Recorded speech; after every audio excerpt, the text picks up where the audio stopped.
mendiagnosa. Assalamualaikum warahmatullahi wabarakatuh. Kami dari kelompok 3, kami akan mempresentasikan hasil penelitian kami yang berjudul Sistem Pakar untuk Mendiagnosa Penyakit Hati menggunakan metode forward chaining. Materi pertama yaitu latar belakang dari proyek ini, yaitu karena fungsi hati yang vital, tentu kesehatan hati perlu dijaga. Dari sebuah studi empiris dihasilkan bahwa para ahli medis tidak selalu menghasilkan keputusan diagnosis yang optimal. Hal ini disebabkan karena banyaknya informasi yang harus diolah untuk membuat diagnosis medis yang optimal. Otak manusia memiliki kemampuan untuk menerima informasi, menganalisis, menggambarkan, menciptakan, berkonsentrasi, dan berpikir. Namun, akan sangat terbatas apabila digunakan untuk menyimpan sebuah besar fakta-fakta secara permanen. Maka dari itu, penelitian ini dilakukan bertujuan untuk membangun sebuah sistem pakar yang dapat digunakan untuk menentukan jenis penyakit hati, serta memberikan informasi kepada masyarakat tentang penyakit hati dari gejala, penyebab, dan solusinya.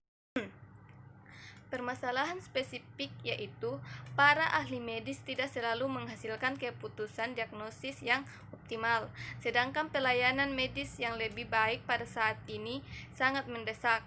Oleh karena itu, pada penelitian ini bertujuan untuk merancang sistem pakar diagnosis penyakit hati yang dimaksudkan untuk membantu tugas-tugas para dokter yang diharapkan dapat membuat keputusan pendiagnosaan yang lebih optimal.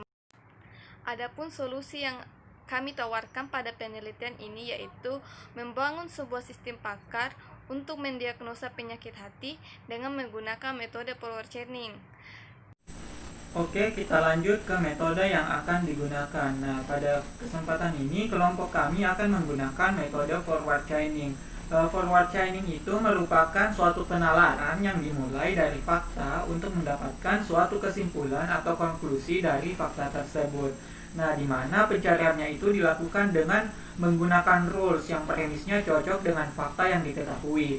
Nah, gunanya yaitu untuk memperoleh fakta baru dan untuk melanjutkan proses hingga goals dicapai atau hingga tidak ada lagi rules yang premisnya cocok dengan fakta yang diketahui sebelumnya. Nah, jadi pencarian itu dimulai dari premis-premis atau informasi masukan if. Kemudian baru dilanjut dengan konklusi atau then. Mungkin simpelnya forward chaining itu merupakan teknik yang dimulai dengan fakta yang diketahui, kemudian mencocokkan fakta-fakta tersebut dengan bagian if dari rules if then. Bila ada fakta yang cocok dengan bagian if, maka rule tersebutlah yang akan dieksekusi. Alasan kami memilih forward chaining ini dibandingkan metode yang lain yaitu karena di sini itu terdapat banyak cara atau aturan yang berbeda untuk mendapatkan kesimpulan yang lebih sedikit dan ingin mendapatkan kesimpulan dari fakta-fakta yang sudah ada sebelumnya. Oke, kita masuk ke bagian dampak positif apabila sistem pakar ini dibuat dan digunakan di tengah masyarakat. Di sini kelompok kami telah menyajikan dalam bentuk 3 dampak positif. Yang pertama itu memungkinkan orang awam untuk mengerjakan pekerjaan ahli. Maksudnya bagaimana? Kita tidak perlu mengecek ke dokter, kita tidak perlu ke seorang ahli untuk mengetahui bagaimana penyakit kita. Kita cukup menggunakan aplikasi yang telah kami buat. Yang kedua yaitu untuk diagnosis penyakit hati yang telah dibangun dapat digunakan sebagai alat bantu untuk diagnosis penyakit hati. Nah, tentunya ini bisa digunakan oleh secara umum, digunakan oleh orang-orang. Jadi tidak perlu mengeluarkan biaya lagi untuk melakukan cek ke dokter. Yang selanjutnya itu sistem menyediakan masukan berupa gejala yang dialami pengguna untuk proses pengguna untuk diproses, dan sistem dapat memberikan keluaran berupa informasi tentang penyakit yang menyerang. Mungkin akan dilanjut oleh rekan. Selanjutnya bahasa pemrograman.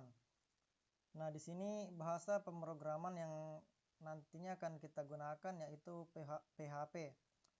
Berhubung juga karena aplikasi proyek yang nanti kita buat itu aplikasi berbasis website, dan PHP di sini merupakan bahasa pemrograman yang memang banyak digunakan untuk mengembangkan suatu website.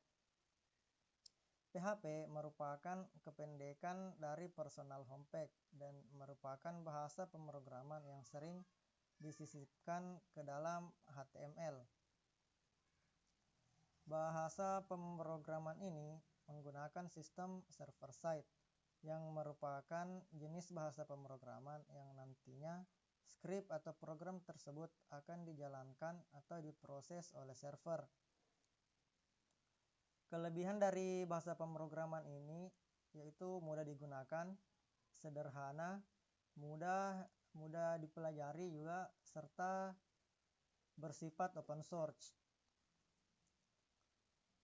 Nah, di sini ada MySQL. Kita tahu sendiri bahwa suatu website tentu saja membutuhkan database server untuk menampung berbagai macam informasi seperti username, password, data-data dan masih banyak lagi dan lain-lain. Nah, MySQL di sini kita gunakan untuk memanajemen database untuk mengelola data-data tersebut. Kelebihan dari MySQL ini selain karena bersifat open source juga memiliki keamanan yang terjamin.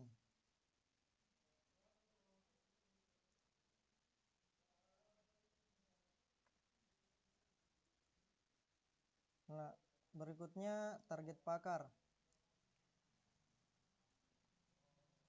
Di sini pakar yang akan membantu kami dalam mengembangkan proyek kami, yaitu nama lengkap Dr. Sri Hayanti Udin yang berprofesi sebagai dokter dengan keahlian dokter umum.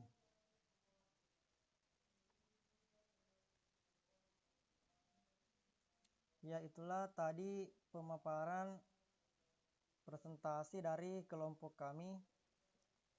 Lebih dan kurangnya mohon dimaafkan. Assalamualaikum warahmatullahi wabarakatuh.